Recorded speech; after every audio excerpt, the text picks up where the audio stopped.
Say one thing nice about 50 Cent. Sometimes you need loose change. Hey, yo, bro, look, nah, here's what I'm saying. I mean, let me break it up. If I'm gonna answer it, yo, let's make sense of it. Right. All right, let's just say you left your wallet at home. All right? You in your car, you pull over in LA, you know what I'm saying? It's a parking meter. You open your middle console, you got $1.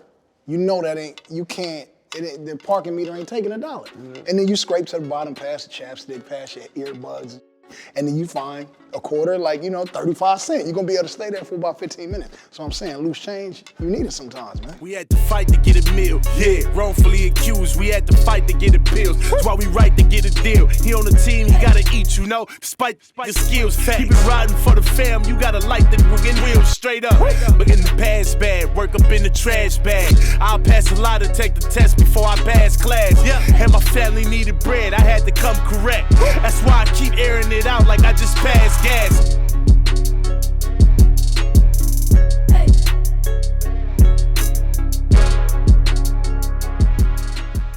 The I Am Athlete parlay. We've been hot. These are guaranteed wins. I'm gonna take Arizona over San Fran. Whoa. It's all about matchups, understanding who's playing against who. It's a game of chess. Listen to me, B-Baby. Please say the baby. We can get straight to the business. We're going to crown this king. Understand this, if you're a new customer and you download DraftKings Sportsbook, the app, and use promo code ATHLETE, bet $5, you're gonna get $150 in free bets instantly. Listen to me, okay? If DraftKings isn't in your city, your state, make sure you understand that you can participate in a daily fantasy contest where people getting big bags, $1 million here, $1 million there. Get in the game, make it rain with DraftKings Sportsbook, the app, promo code ATHLETE. DraftKings.com is the sportsbook. I Am Athlete is the platform. Parlay, I Am Athlete, all day, promo code ATHLETE. Let's get it.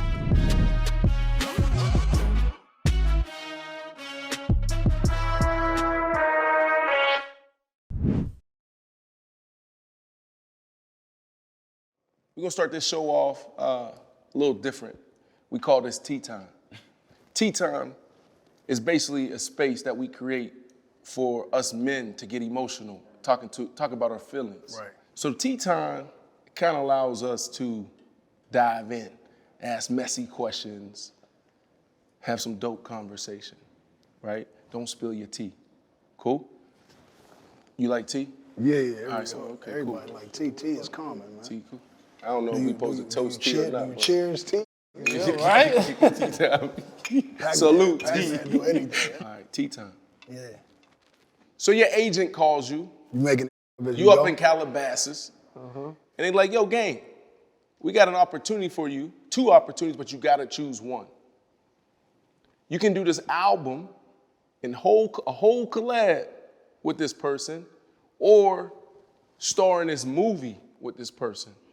Do you choose to do an album, sip your tea, or a movie with 50 Cent? And you gotta choose one. Look. Man. Hey, yo. He would have spilled that one. He almost spilled that one. I do. You gotta be in the movie. And break it down for us.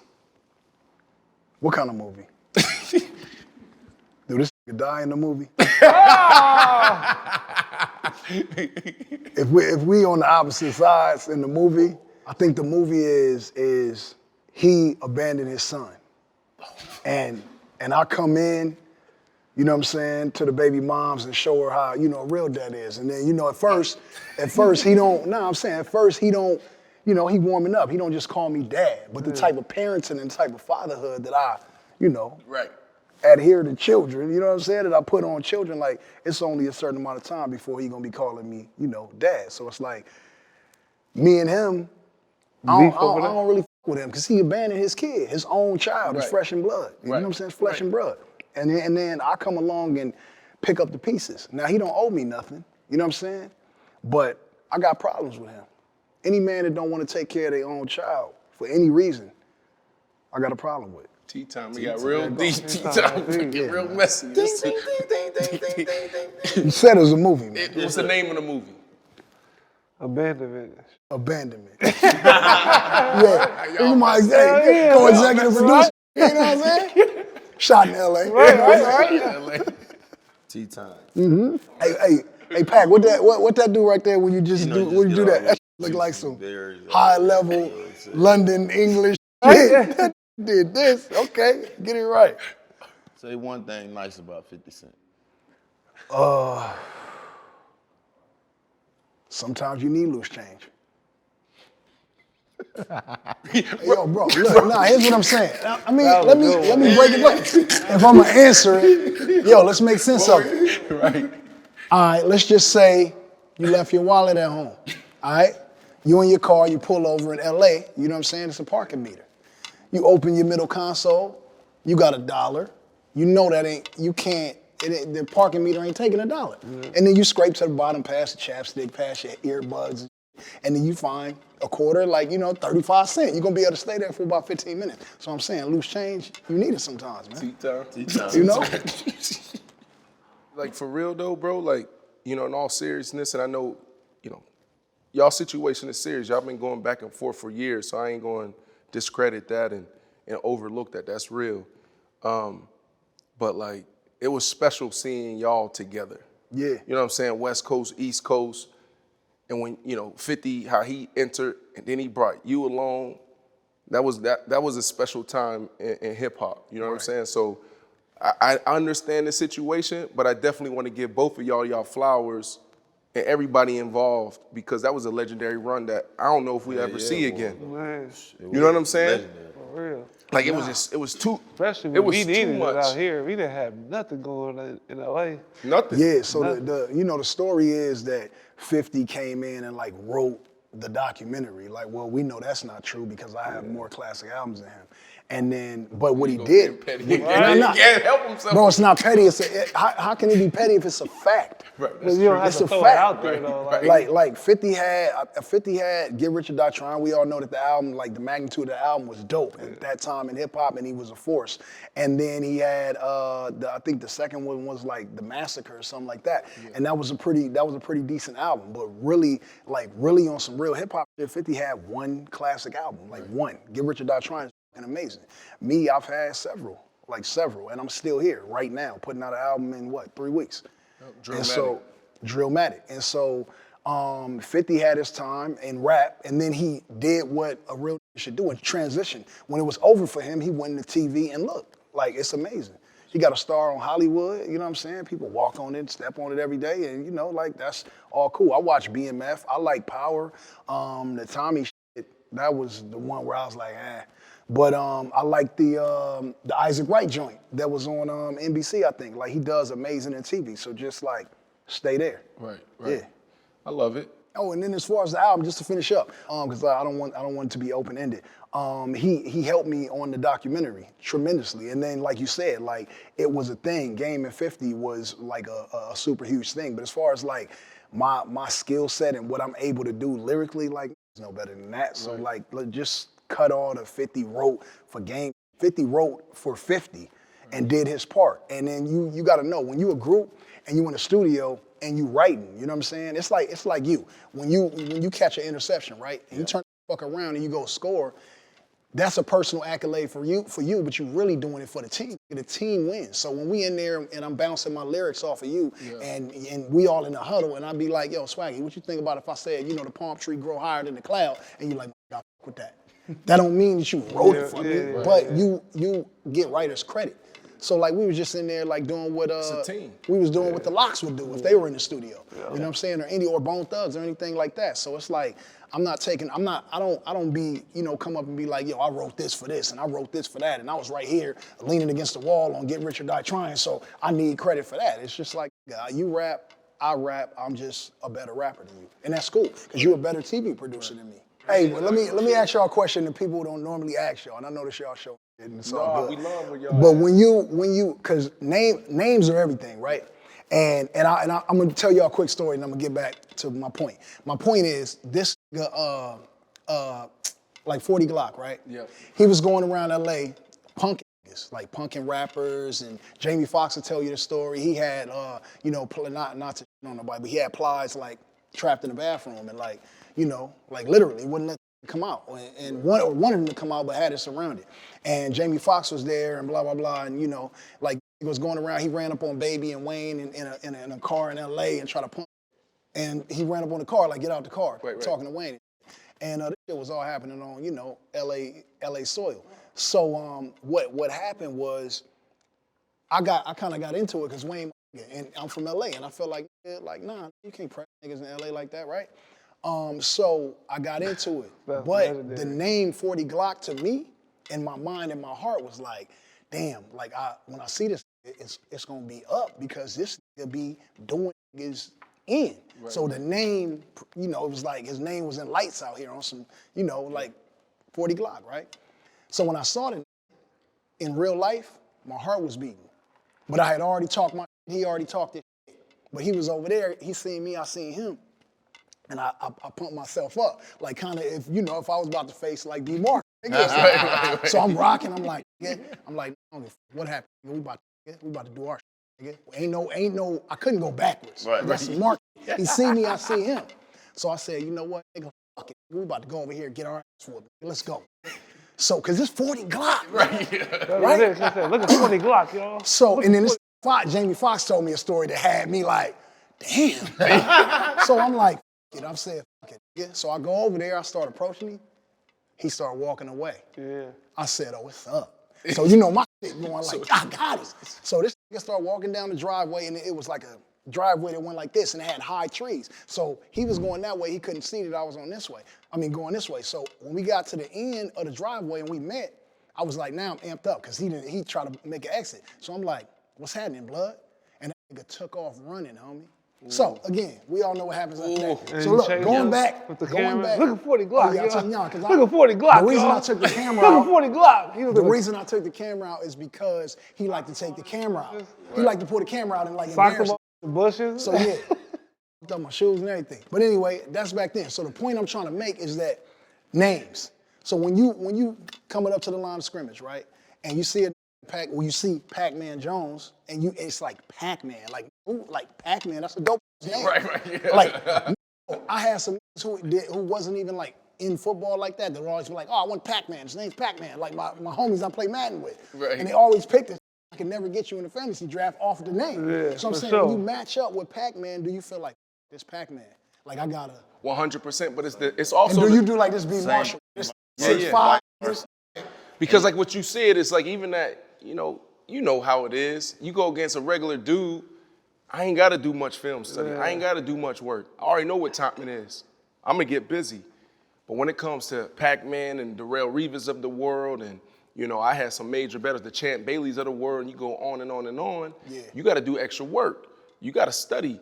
And then when you go out there, those stories as well, like you watch Pac-Man throwing dudes, smacking dudes, taking balls to the crib, so 100%. Same thing verbatim with me. I really didn't like playing against guys that wasn't big names. Yeah. You know what I mean? Because I was so intrigued about me locking this down, and when I go back, all my niggas in the hood, I'm like, God damn, why you held AB to goddamn 20 Let me tell you though, let me tell you, and not no other football player in the world, but for a real hood, I'm talking about niggas that wake up, sip yak, nigga, and make pancakes and turn it into a sandwich with the eggs. For those niggas out there, Pacman Jones is like AI of football. Ooh, I appreciate it. Nah, it's like, literally, like, you just that nigga. Hey, yo, and again, this gonna sound, it's gonna sound crazy, right? Because we all grown and we past that and we on a higher level. Like, when you used to go to jail and shit, I used to get like happy, man. Like, yeah, Pac-Man on some hood shit. No, but you a hood nigga. So when you do something, I'll be like, nigga, innocent every time. Cause it's like you was the hood. It's like when you got drafted, when you made it, when you caught an interception, every hood, you know what I'm saying, made it to the NFL. And it was the same thing with like AI. When I braided his hair with baggy clothes, like we felt like we all was in the NBA. So I gotta give you that while we here, man. We had Gilbert Arenas on the show, and I asked him, yo, name your top 5 petty people. He said Kanye, he said Drake, he said you. Yeah. You agree with that, top 5? I agree with it. You got a particular top 5 of Petty? Yeah, what is your top 5? That's a good one.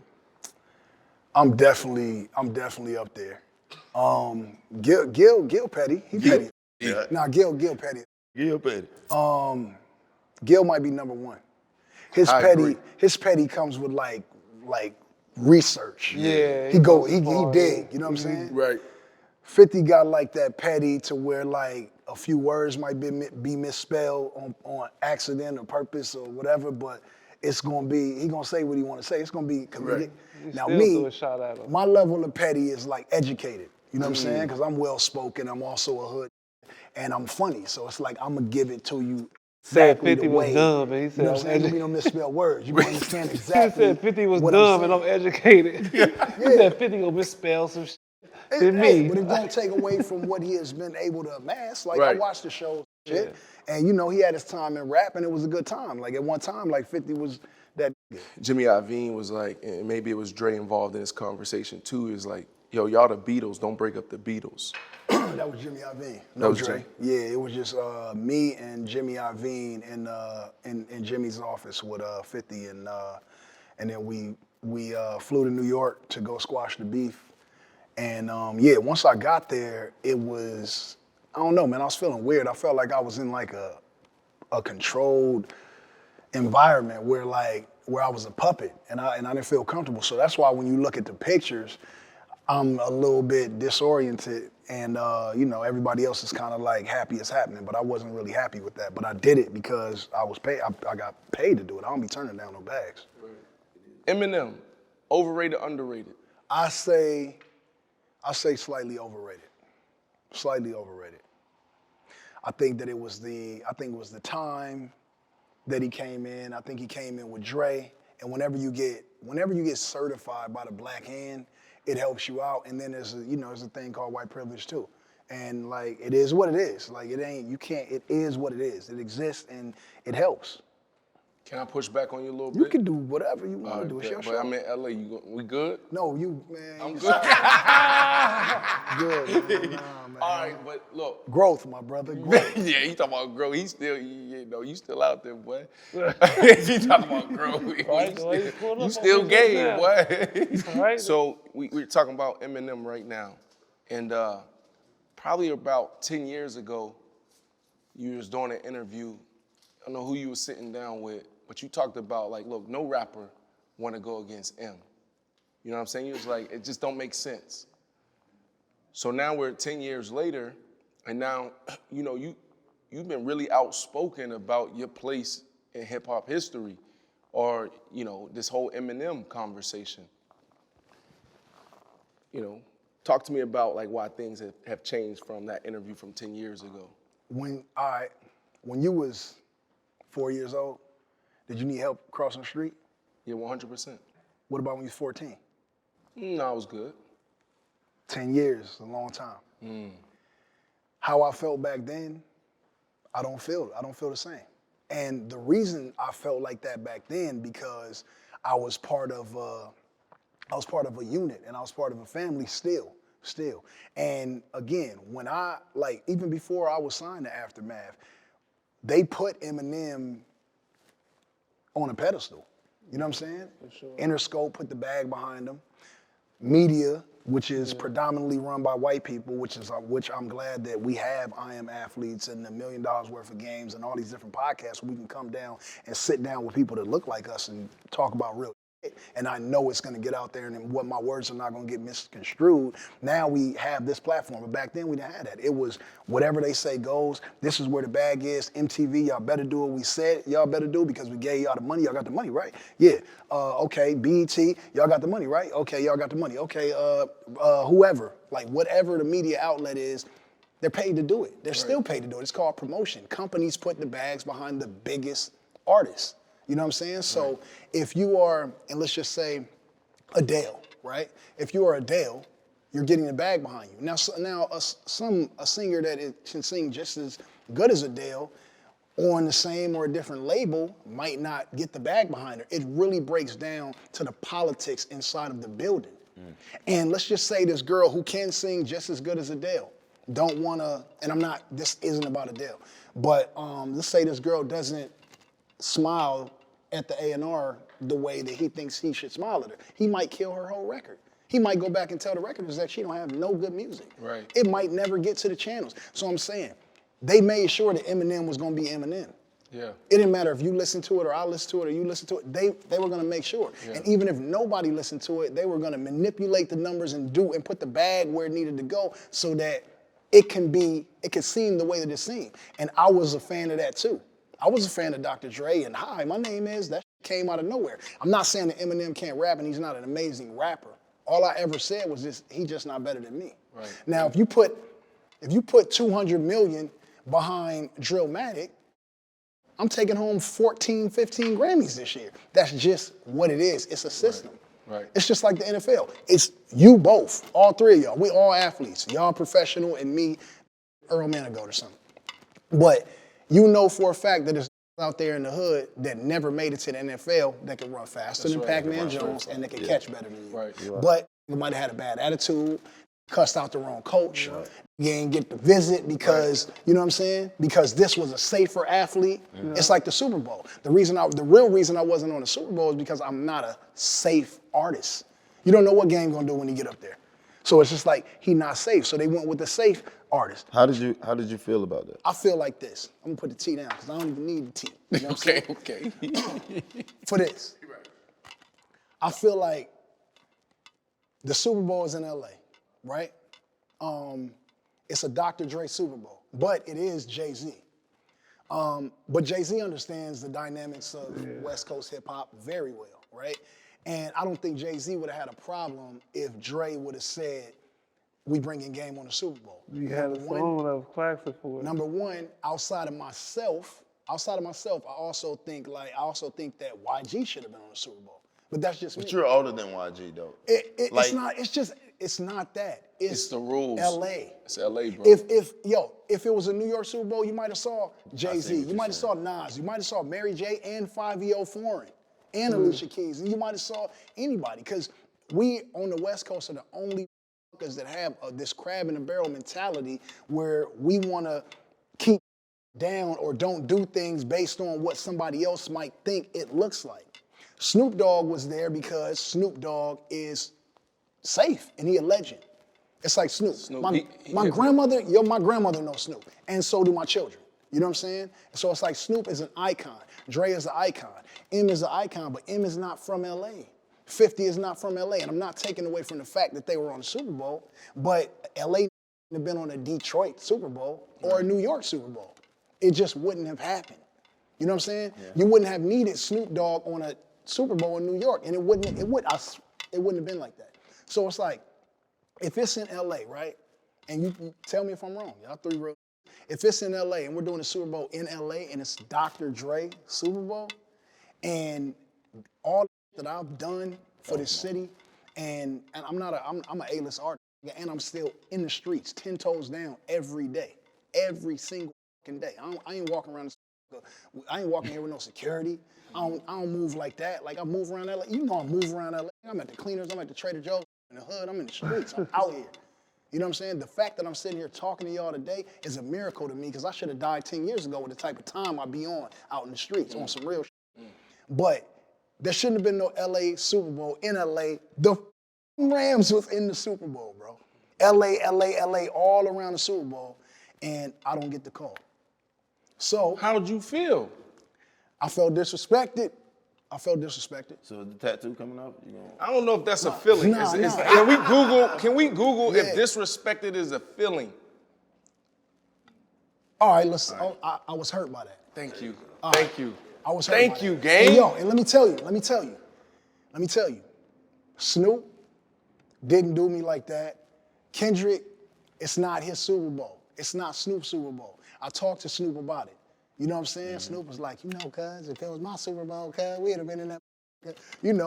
And that's my uncle, and I love him to death.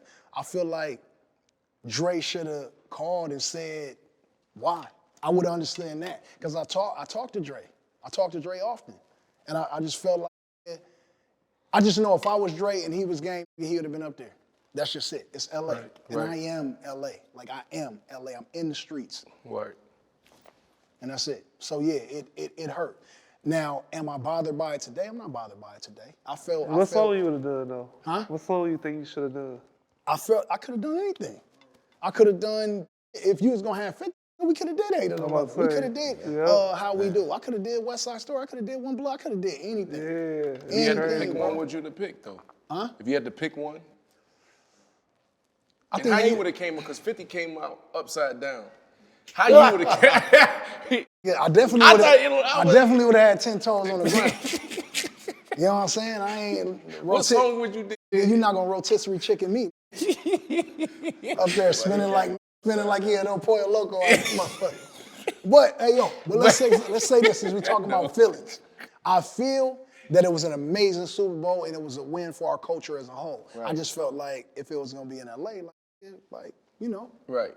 Look, but look, just so it's not open-ended, the M thing, money, power, media can make you believe anybody is great. Right. You know what I'm saying? So, again, man, M is an outstanding rapper. I'm just better. Yeah. We got one more question on Tea Time. Best man in your wedding, Kanye or Dr. Dre? Oh man, that's crazy. Best man in my wedding? Yeah. Best man in my wedding, Dr. Dre. Because again, it's like we said earlier, it's between me and him, and I'm pretty sure that one day we're gonna sit down, and I'm gonna be able to talk to him about how I felt about that, and he's gonna be able to display whatever it is that he want to display, and yeah, that'll be it. I respect that. Good tea. Good tea. Good tea. You give us some good tea. But I mean, all your legendary battles, bro. And one, I'm thankful that you're here. And please, like I get it, but please move. Like you the game, bro. We got to get security. Like we need you. Yeah, man. You know what I'm saying? Because you're an OG. You know what I'm saying? So you're able to. I truly believe to reach the youth, you gotta speak their language. You gotta have gone through what they have gone through, what they're going through. You know what I'm saying? So you've been through everything. You know, not only in the streets and music, but also sports. Like you got that ability. So do what you gotta do. You said Kanye did more for you in the last 2 weeks than Dre done did for you in the last couple years. But see, elaborate on that. First, let's talk about why that's funny to you. Because I feel like from an outside looking in, because I know you. Right. When I said that, I meant it, and the reason that I said it the way that I said it, it just came out like that, and then anybody that heard it was able to watch that podcast just took it away, took it at face value for what I said without me being able to truly understand what I meant. At that time, Kanye had put me in a room with Elon Musk and put me in a room with a few other, people, that really make happen in the world and really got money, and I was able to forge some friendships and some contacts that priceless. Right. And it wasn't really on Dre. It's just like a billionaire mindset. Again, even with Jimmy Iovine and Dre and back in the day, those rooms that 50 and Eminem were allowed to walk in, I never got the invite. Again, like the Super Bowl, I could have met anybody. This is the opportunities that Hov gave Meek Mill. Put the position that Hov put Meek Mill and Yo Gotti in by affiliating himself with those younger artists has Meek in there with Robert Kraft and doing all these great things for Philly and doing all that. When it comes to me, it's always leave me out of the room in the conversation. So yeah, you would never say I'm better than Eminem because they are not putting me in the places where my talents can be, you know what I'm saying? Yeah. And can be magnified. Yeah, and that's why, I've always respected you too, because like your classic battles with Eminem, 50 Cent, Jimmy, all of them, you always kept Dre right here. You know what I'm saying? That was the first time people was like, damn, like, you never did that. Right. You know what I'm saying? That's why it took everybody, back, right? Like. And since we on here and you asked, and we talking about feelings and tea and, and we really unpack on a real man level, like you said, that shit me. So I said what I said and I felt how I felt, and I'm gonna stand on it until we sit in the room and we talk about it. And he know he gotta talk to me one day. Yeah, I love that. Well, y'all handle y'all business. Drillmatic, bro. Yeah. Why? What's the name? Drillmatic, and then okay, I'm better than Eminem, and et cetera, et cetera. What should we expect with Drillmatic? You know, is this going to be the one? Is this going to solidify your position in hip hop history? So, like, what we talking about? My place in hip hop history, like, can't erase me for what I did. And then I've helped so many people in the early stages of their careers that I'm really that. Where do you see yourself though, ranking wise, and out of like all the rappers? Like they got Jay, they got Kanye, or I stopped Biggie. judging is off. Are you like top 20? I'm definitely top 20. I'm definitely top 20. I got too many rappers that I love that are in the top 10 to put myself in the top 10. I could just run them down so you can understand why. And this is no particular order. I like Biggie, Pac, Jay, Nas, that's 4. Andre 3000, Eminem will be in my top 10, you know what I'm saying? Just because of what he's done. And it don't matter who put what behind him, like he did it, and he had the rap to get there still. There's and Ice Cube, Snoop. I like Kendrick in my top 10. I like Kendrick because I watched it happen. But you kind of like, I wouldn't say discovered. I mean, Nipsey and Kendrick. Like, I'm not God discovered this. You know what I'm saying? I helped them in a time where just needed a little help or needed a little push. Is that why you get so pissed off with this situation with like Dre? Because it's like your heart, because I fall it. If I'm being real, big brother let to me be real. Let me tell you something. I struggle with that too because like I'm always trying to give back. I'm trying to pull somebody as I go up the ladder, and when that ain't reciprocated, I get pissed off, bro. Yeah, is that like the root of it for you? Here's what I know. What I do know is that when Kendrick is coming up, he had Top Dog, and Top Dog really, really believed in Kendrick, and like really, you know what I'm saying? Like damn near father and son type, you know what I'm saying? On that level as far as Top Dog ENT is concerned. What I'm saying is that when needed Chuck to do anything for Top Dog or J-Rock or Kendrick, it was absolutely yes. I'm saying when I met Nip, the first time Nip was selling incense. Like really, he was just hustling. Nipsey hustle. And then the second time I met him, like he had a CD. And he gave me the CD. I asked him what his number on the back. He said, yeah. He told me like, please don't throw this fuck out the window. Like listen to it. I listened to it. That was hard as fuck. And I went to the radio station and told them that Nip was that. And I also brought Nip to the studio. We did like 3 songs, and one he ended up using, LA Classic was They Roll. And every time Nip needed me, I was right there. I took Nip and Kendrick, and I took Nip and J-Rock on tour. Kendrick at this time was J-Rock's hype man.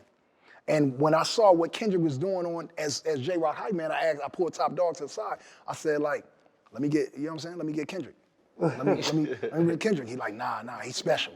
And I'm like, yeah, he is. And so I told my good luck. I knew where they was going. And so I did what I was supposed to do as a real, but if I didn't help Kendrick was going to help himself. He already had Top Dog that was pushing it on some old Birdman and Slim type of, you know what I'm saying? That type. But Kendrick was coming, and so was Nipsey, because when it got that much poise and passion about himself and his craft and what he do, you're not going to be able to stop Pacman Jones from getting to the NFL. Right. You weren't in that legendary picture with Madonna, A.B., Floyd. You wasn't. No, I wasn't there. Oh, I was there. I didn't take the picture. Why you didn't take the picture? I was moving. I went to Delilah's with Ye. Once I seen Madonna and Floyd and you know they was doing their thing, I was like, you know, this ain't really for me. I went back to the studio. What you mean? Like I don't really, like I'm working on my album. So I was with Ye. Ye was like, meet me up there. So when I got there, like I was 10 minutes behind. Ye pulled up with A$AP Rocky. They left in a Cherokee. And then I pulled up behind it in my G-Wagon like 5 minutes later because I got 30 people with me. You know what I'm saying? And half women, so you don't think I'm coming like, you know, Pacman will come to the club. But like, yeah, no, I pull up at Delilah's and we go in there and they don't really got a place for all my people. And Ye and Madonna was already sitting down and Floyd and them was in there. And so I didn't really feel like that it was room for us. I didn't want to intrude, so I went back to the studio. Hey, bet. All right. I mean, AB got a chance. Like for me, it's like, you know, and I had this little short conversation with him when he was on the show. I just like hope, and it seems like he's making some of the right moves. Like how you parlay this into a whole career. He in a moment, you know, if you listen to the joint with Thugger, and you know he got a nice little album. He got a chance, cause right now it's about entertainment. You know what I'm saying, and branding. You know, how you gonna take this 8 million followers and parlay this into a nice entertainment career? Let me ask you a question. When you say like, and I've been trying to get all my friends to stop doing this, unless it's honest. Right. When you say he have a nice little album, what makes you say little? Oh, that's a good question. Because look, let me tell you why. Because my homies be like, yeah, I'm gonna stop by your little party. Yeah. But we own 5 acres with the whole backyard it's a festival in the backyard. Right. It's not a little party. Right. So I'm saying, why do we, right, as black people, because it's really a black thing, we always call somebody shit little. Right. Just is it actually a little album or? No, I like that. So, safe space, I stand corrected. So I want to change it to there you go. Just what it is, or go big. Right. There you go. Go big. Big album. That was a big boy move. I've listened to it 3 times. I stand corrected. It was a big boy move. But think about that. I ain't heard AB album yet. Right. I ain't heard AB album yet, but yeah, I did. I actually purchased Shaq's album and it went platinum. Shaq album did go platinum. It was. I ain't gonna get into that because I You don't ain't start listen no to that beef. album? I heard it. I was at the music. I was at the Grammy too. Bro, when he was playing for the Orlando Magic, I went to the thing on one of the music videos. Yeah, like I was there.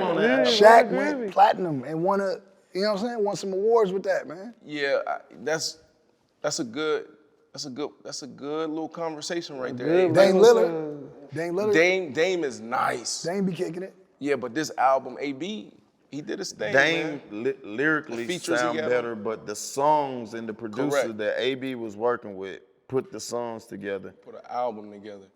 Like he been doing this for right, time. but it's kind of like what you said. That's what they should. That's what producers should do. Got the money They should produce. Yeah, that's what we was talking That's what we was talking about. He got the bag behind him, Right. so hey, we can make this look like it posted. Nah, so Drillmatic. Yeah. You know, nah, this album, bro, this is the first album besides The Doctor's Advocate, which was my second album, that I really, really, really, really gave a fuck about the process from beginning to end.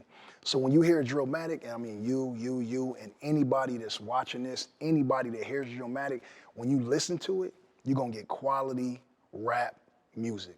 I guarantee you. And I guarantee you it's gonna be the best rap album that you've heard in a very, very long time, because I put everything that I am into this album. And I even made sure that I got every on it that I wanted to get on it, that was the top dog of this generation, basically, outside of Lil Baby, because he is moving around. But yeah, man, like I got, the features are there, but they're in the right place. You can't tell us yet? Nah, man. What's up with y'all? Like, how y'all pick the date, and then why y'all be so secretive around like who? Because I want you, when you listen to it, want us to be like, when you listening to it, is that? I don't want you to be expecting this person to do this. I just want you to listen to it and wholeheartedly be, I want it to be a surprise party for you. You know what I'm saying? Right. When you don't know that your whole family in the house. Okay, so set the mood for us, right? Like, you know, some albums I need to pull out the old school. Some albums I may pull out the bins. Yeah. You know what I'm saying? Some albums I may be sitting at the crib with the lady. You know, so how should we consume this album? You understand? You know what I'm saying? The vibe. Album, give us the vibe. This album is gonna be best consumed on your own, by yourself, on a day where the sun ain't really piercing through the clouds like it need to be. Just you on one of them days, man, them days where it's just a mellow day and things seem perfect, but they not perfect because the aesthetics seem dull. That's what this album is, man. It's 30 songs on this album. It ain't, you not going, hey, yo, check me. Look. Do people know that? Are we breaking news? Yeah, That's yeah, 30? yeah. Nah, they know. They know? 30? It ain't, you're not gonna skip one. 30? 30. Hey, it ain't no skips. No skips. Not one. You got my number? And You got my number. They got flower emojis too. I'm gonna give you your flowers, but 30 no skip? 30 no 30 skips. no skip? Has that ever been done before? 30, and yo, and That's a double album? this is not, it's just one album. Wow. Is this it? Did you put out 30? Is this retirement? Nah, you saying this I'm is- gonna Yeah, I remember you saying This you is retired just, a while this is ago. what I think hip hop fans deserve from every artist. When you said this is real rap, like what does that mean? Like when you put the description around that. This is the realest form of rap music that you are gonna get from an artist in 2022. Bro, this sound like a farewell, bro. Nah, man. You 42, 43. I'm 42. You 42. Yeah. You put out 30 jams, bro. Like that sound like, okay, I'm here, here's my art. Yeah, Like I'm but my last album was a few years ago, so I wanted to make sure that my fans had everything they needed. And I was only gonna put 19 on the album, but I kept recording. And so I started to fall in love with more music. And I was like, if I make a song that can take another song off the album, I'll just replace it. But everything was so phenomenal, you know what I'm saying? And there's no limits because I create, like I own all my shit now. So it's like I'm gonna give my fans and hip hop as a whole, all hip hop fans and all genres, an album that is just undeniably classic. You got Hov I on can't there? wait to hear it. Nah, I don't got Hov on it. And that would, yo, I and, can't wait and to hear it. that would have been amazing. But this You always album, put your passion in there. this album is so crazy. It don't need Hov on it. Right. It just doesn't. Right. And that would be amazing. But it don't need that. How does a rapper retire? Retire. Does a rapper ever retire? As an athlete, we know when, or they tell us when to hang them up. You meet an untimely demise, or fans hang you up. That's it. It's two ways. The lyric law. What you feel about this, man? That's It's real bullshit. that's Lyric law. the lyric law is them able to use your rap lyrics in your trial and use that to like pack you up on some RICO. What I'm saying is they that's don't. what they doing right When Arnold Schwarzenegger plays Terminator and he's shooting and killing, you don't go take the movie Terminator 1 through 3 and go take that to his trial and like say that he's a machine killer. Like, man, like a lot of these rappers, and I'm not saying Thug and Gunna are, but a lot of these rappers these days are capping and doing what's culturally appropriate for the rap median today. And so that should not be used against these kids in court. That's just trash. And it is a system it's a system made for all African-American artists to, number one, fall, for your masters to fall in the hands of massa, and for us to be fighting back for what we own, rightfully so. So again, I don't support that, and I think there needs to be a law passed in Congress where that cannot be used in these trials because it's rendering black men helpless, and I don't like it at all. How's your kid life being a dad? You know what I mean? Man, that is it's an amazing process, man, to watch a child being born, watch him grow and then turn into a man. My oldest is 19 he going to college now, which is crazy because that's the baby from the documentary. He was 8 months on that cover. So it's just, it's crazy. Training them. It's crazy to watch your child become a man because and your fatherhood kicks into overtime. Everybody been to overtime, you know what I'm saying? All y'all professional athletes. Fatherhood kicks into overtime when your child becomes 18 and you have to then overparent because of the world that you live in and the state that it's in. Look what's going on, man. This world is shitty. There's so much fucked up shit happening to all races and all creeds and all people that you gotta go overtime in tutoring your children and being a teacher, man, because there's so much to watch out for, man. The internet being one, hateful people, racism being the craziest that I've ever seen in my life, because of all the different forms and facets it comes in.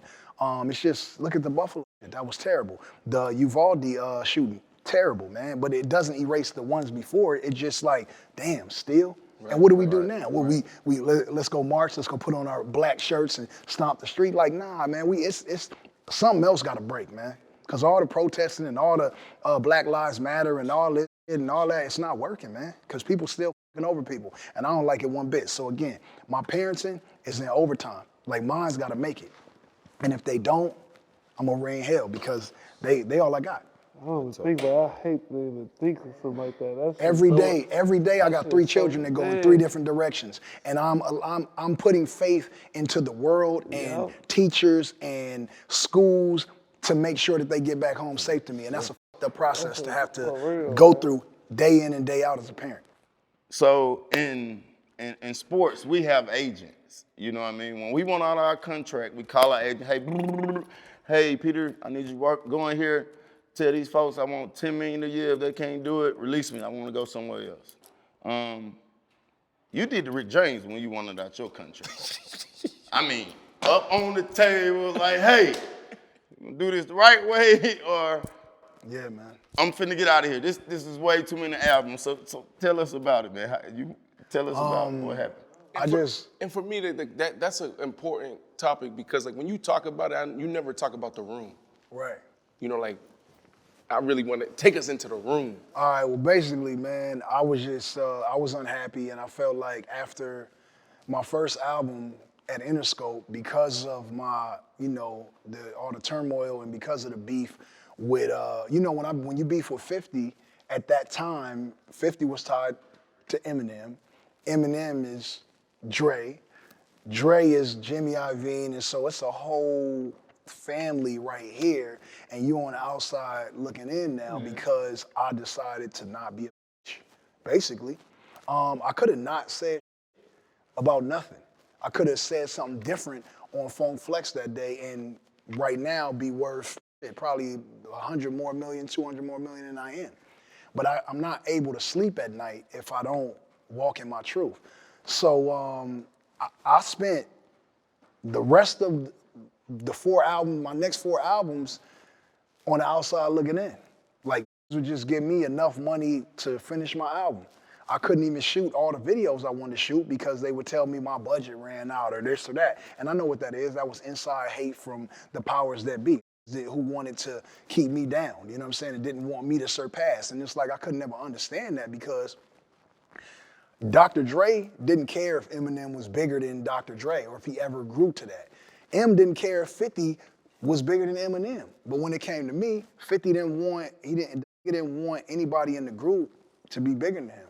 And I caught that like early, and I wasn't f***ing with that. I wanted to be the biggest rapper in the world. And I knew that I had the talent, and I knew that I had the skill, and I really didn't want to die in the hood, so I was giving it my all. I wanted to be successful, and trying to keep me from being successful, so I spoke out. Once I spoke out about it, it pushed me, it left me to the side. I wasn't getting no, you know, love from Dr. Dre like I was getting, you know, on the documentary. I wasn't getting the building. When I walked in the building got quiet. Just be typing and talking. I walk in and everybody get quiet. Right. So it's like, after I dealt with it for 3 albums, and that's why, you know, sometimes you didn't feel my passion in my albums, bro, because I was in that with I couldn't say. And the internet wasn't as big back then. So you couldn't run to the internet and say some shit on your live. Wasn't no live, wasn't no Instagram, none of that. Wasn't even Twitter.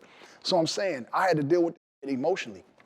Contemplated suicide, you know, like went off on family members, broke up with, you know, potential soulmates, just going through up time as a young black man in music, and I felt alone. So it's like once I went through hell, and I made it out the fire, and I patted myself out, and I ain't had no 3rd-degree burns, I was like, oh, we stronger than ever. So I was like, yeah, it's time to get off this contract. Birdman was offering me, you know, like $5 million or something to come over to Cash Money. He was gonna take the Blood Money, Cash Money thing and do that. He was like, I'm ready, nephew, you just gotta get out your get out your deal. When that nigga Birdman told me that, I was like, you mean I could be signed to Birdman? Like, I mean, I'm still a hood. So at the end of the day, Cash Money is Army, better yet a Navy. Like, that was a dream of mine too. I wanted to be signed to everything. I wanted to be signed to Rockefeller, Rough Riders, Cash Money, rappers that was athletes. You know what I'm saying? Athletes that was rappers. Like, you wanted to be a part of them, you know, them big franchises. So when that Birdman was like, yo, I'll take you over here if they don't appreciate you, I was like, look. All right. It's time to go figure this contract out. So, you know, I went up to Interscope, and I sat down with Steve Berman, and he was saying how many more albums I owed, and that it was gonna be hard to get out the contract. And I just kind of told him like, you know, I got kids, bro, and I'm not walking out of here signing Interscope. I'm just not walking out of here signing Interscope, and neither are you. Damn. Big boy conversation. And that is not, you know, kids don't try this at home, but I was real passionate about being independent and making my own decisions. And I told Berman, I gave y'all everything that I am. I know how much money y'all made, and I don't even care. I'm not even looking for it. I'm still a nigga that ain't went and did forensic checks on Interscope and all the albums. I said, I ain't did that, and I don't even really give a about that. Like, I get to the bag, and I'm a hustler. But on that day, I wanted out that contract, and I walked straight up out that motherfucker as an independent artist. Right. And again, I don't recommend nobody else doing that. That's my story. It's part of who I am. And I'm not even proud of that. But at the end of the day, it is why I'm here, and it is why I feel as good as I do, waking up, looking in the mirror at the man that I see, and I could be like, and then the mirror be like, at the same time. Right. And so we here. In ball, my agent, back in the day, I had some struggles. My agent used to tell me, you know, B, you ain't got your money yet. I need to teach you how to be more diplomatic. To the upcoming artists and athletes listening to this show, what type of advice do you give them to staying true to themselves, but also understanding the business? All upcoming athletes, and I'm talking to the kid in 10th grade right now who could throw a football out the field, out of the school. And an athlete, you know, you got a kid out there somewhere, man, jumping higher than LeBron, is stronger than LeBron and Zion, somewhere coming up. And you got a rapper out there who writing his first rap, right? And you got an R&B singer and somebody that played the piano as good as Elton John played the piano, and they really, really passionate about making it. Man, do the business first. Stop, man. Get off the piano and go study the business side first of whatever it is that you want to do, so that way your talents can match your wit, and that when you walk into these buildings, man, and you start talking, you know, the way that you need to talk, you get what you deserve. It's the difference between that, the difference between you getting what you deserve and you not getting what you deserve is a nigga that know the law getting pulled over by the police, and the nigga just roll his window down and say, why the f you pulling me over, and get all aggressive and get himself shot. But me, I know that I don't got to get out my car. I know that all my is legit. You know what I'm saying? I know that I got insurance. I know where my papers at, and I know the law. So no, I will not get out the car. And what are you pulling me over for? And I know, like, you know, all sections of the law now, but I'm a grown man. I wish that I knew back in the day, and I wouldn't have had some of the encounters and some of the situations and had to hurdle some of the things that I had to hurdle. So I'm telling everybody I don't care what you're doing. The business side comes first. Stop what you're doing. Understand the business side 100%, and then kick your shit off. Language. That's what it is. It's really language, right? Yeah. Like, business is language. If we speak the same language, we can sit at the table together. So that's yeah. Yeah, and you got to be able to play the game, basically, with each other. You know what I mean? Brandon had a good agent, though. Brandon don't play for cheap. That's one thing I can tell you about him. His agent, hey, B know how to get the money out of a squirrel. Boy, I'm talking about every year. I'm like, damn, this still getting paid 10, 12 a year. Right. Bruh. I mean, it's just principle. It's just like, you know, with Aaron Donald, we had Aaron Donald on the show. Yeah. It's just like, yo, I know my value. I know my worth. Exactly. You know what I'm saying? And he had to teach me how to be diplomatic with it, and I'm still going through those same challenges as a black man running a media company. Mm-hmm. You know what I'm saying? I had networks say, well, where's his agent? You know, we want to talk to him. Like, no, I'm the CEO founder of this. Exactly. What you mean? So we still playing it, and I made some mistakes, but at the end of the day, you know, I'm in a better position because of our football career. Lakers. You're a big Lakers fan. Yeah, I'm a huge Laker fan, man. Bigger fan of Kobe than anybody. Of course, I grew up with Mike. Michael Jordan, this is crazy. One of the reasons that I am a blood is because my favorite team was the Bulls, and like I just would not take I would not take my Bulls jersey off for nobody. And so I grew up in a Crip neighborhood in the early stages of my childhood, and I can remember White Boy T and Leonis, who probably gonna watch this and be like, yeah, cuz, you know what I'm saying? But like, them know, like I would not take my Bulls jersey off, and so I had to go across the tracks to wear their Bulls jersey all day. And so, you know, that's what it was. So I ended up being a blood. That's Jordan's fault. You know? Speaking of or the Lakers. Bulls. I don't know who you want to blame over there. Speaking of Lakers. But Lakers, that's my team, man. Kobe, my guy. Everybody is saying is the point guard Russell Westbrook fault. Right. How do you fix the Lakers right now? How do you fix the Lakers right now, man? It's like this, man. You know that too many superstars on one team is like, it's only one basketball. You know what I'm saying? And so if the superstar is LeBron and you got AD, I don't think you need to bring West there. I don't think you need to bring Russ there because Russ is his own superstar. And so Russ needs to get with maybe another one big superstar, but don't need to be 5 on the same team. Like Melo is coming off the bench. I don't never think Carmelo should come off nobody's bench as long as he's on the court. Because Melo can give you 20, 30, 40, whatever he feel like. Russ needs the ball for, what is it, 48 minutes? Russ need the ball for 38. I think AD just got to be healthy. Though. Yeah, it ain't even that. It's just it's one basketball. You need role players too. You know what I'm saying? And I'm not saying that you're not an amazing basketball player, but if I'm Michael Jordan, I need like Swaggy P.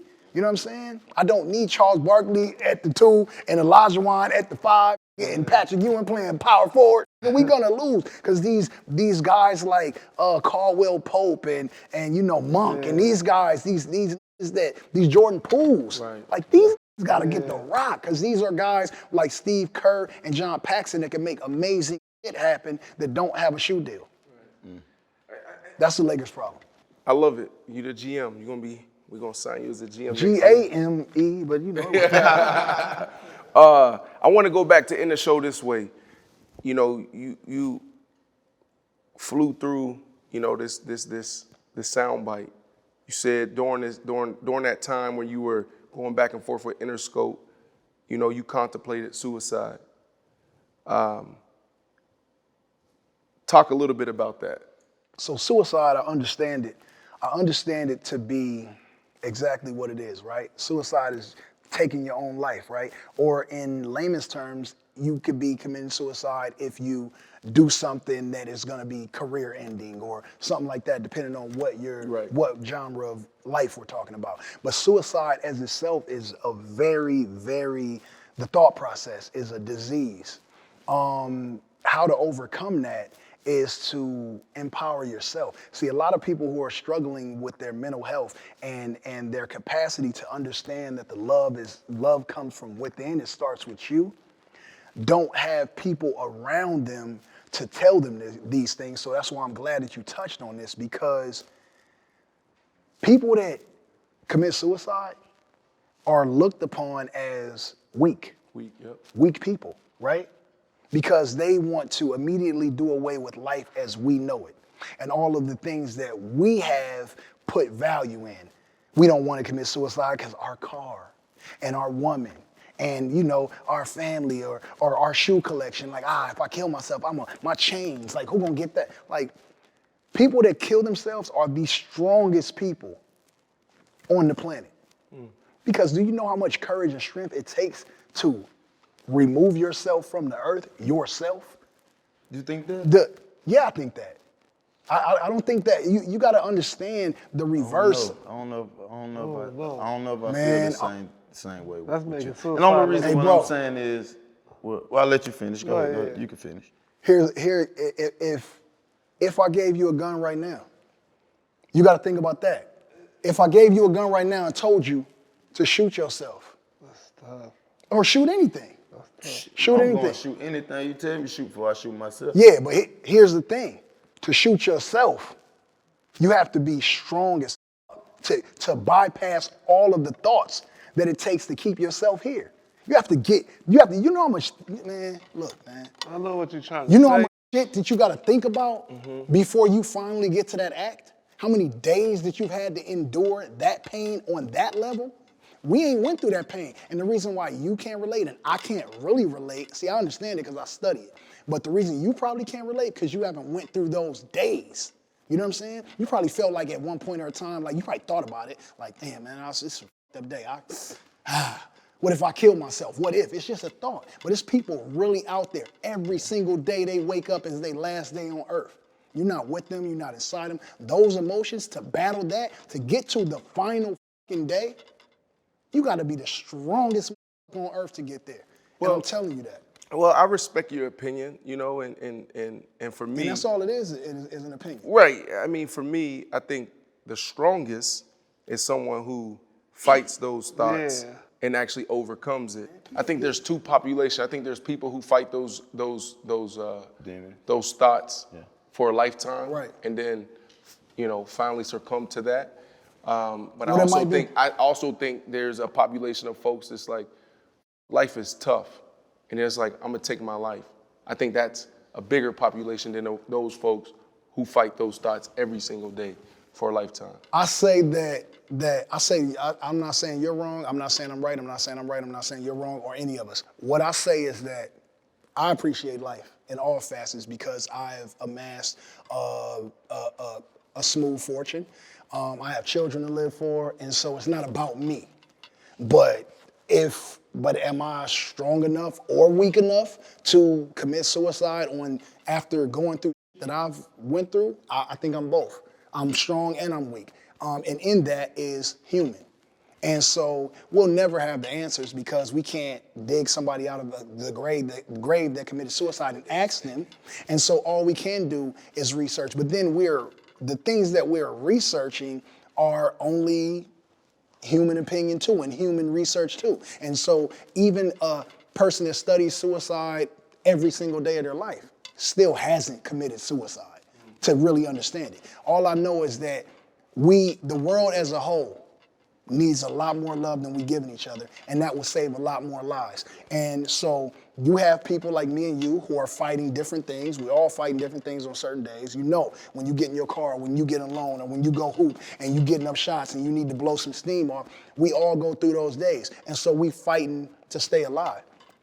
Other people don't have the same values as us. We're not all the same individuals. So I think that this, even though we're wrapping up now, this is a conversation that I would love to talk to y'all for about again. And maybe we have to do a part 2 about mental health of any race and of all capacities so that we can really, really dig. And what I'll do is I'll dare me to go do my homework on as much suicide prevention and as much suicide assist and as much suicide conversation. And I dare all y'all to do the same thing so that we are prepared to really unpack shit and have a real conversation on how to save lives, how to preserve lives, and how to appreciate each other. People don't complete their suicide mission. That's respect. Yeah. That's a lot of people that don't complete it. Like they try to kill themselves, but they don't really go all the way through. I'm one. Yeah. I had some dark.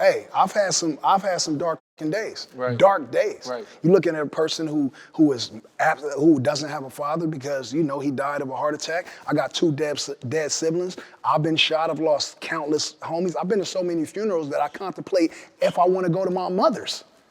I'm tired. I'm just tired of getting dressed and going to see people in a box. That is psychological warfare with myself. I'm starting to get to a point where I just need to retain a picture or a memory because the process of having to go to a funeral, it drains you for however long until you work yourself back up to feel good. So anyway, man, I love y'all, and I think that the world as a whole needs more love, and we don't all got the answers, Sway. You know what I'm saying? But I'm down to do more research, educate myself, and appreciate all facets of life and people to make us all better. Yeah, but thank you for, opening up and creating a space that, meaning by telling your story, creating a space for us to have this conversation, because there's people going through this, and the goal is to tell them, like what you said, there is more life. We do need more love, and continue to fight. It ain't because we all going through it. Let's start the conversation. And so anybody that is contemplating suicide, thinking about suicide, when I just said you have to be a strong person to act on it, I want you to reverse that and be strong this way. Be strong back the way towards life. Right. Because if I see you, I love you. And I'm giving you a hug. And I'm not saying every human on earth, because some days I don't be feeling like hugging. But for the most part, exude love and positive energy. And it goes back to how we started this conversation when I said I don't wake up with any malicious intentions on any other human beings, and that makes me a good person if only for me. And so I'm gonna preach that, I'm gonna say that, and I'm gonna scream that, and I'm gonna tell all 4 of y'all and everybody in this room that I love y'all. We are all different. It's some different biracial people in here, one race people in here, white people in here, black people in here, Muslims in here. I love everybody, and I want everybody to have a good day, and I'm gonna do my research because the next time that we talk, when I'm having a debate with my brother, your fireball better be like mine, you know what I'm saying? Well, this is how we gonna really end it. The album, I know you've been putting a lot into it, 30 damn songs. I'm gonna text you and call you like, bro, I ain't skipped none. I'm gonna be honest with you. I skipped 1, I skipped 2, or I'm gonna give you my honest feedback. Be honest. I'm gonna be honest, okay? After that, I know what you're thinking as far as in this space, content space.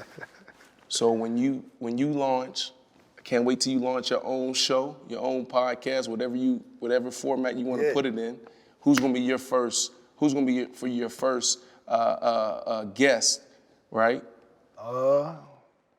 Maybe Pacman. Yeah. He thought he was I'm the saying No, I'm talking about anyone in the world. That's cool. Cause I know what you want. I know what type of space you trying to create. We ain't gonna talk about it too much. We here, and I like it to be Pacman. Bet. Yeah. That's real. That's real. You smell me? Dope. That's good. We had to fight to get a meal. Yeah, wrongfully accused. We had to fight to get appeals. That's why we right to get a deal. He on the team, he gotta eat, you know. Despite your skills, keep it riding for the fam. You gotta light the wheels straight up. But in the past bad, work up in the trash bag. I'll pass a lot to take the test before I pass class. Yeah, and my family needed bread. I had to come correct. That's why I keep airing it out like I just passed gas.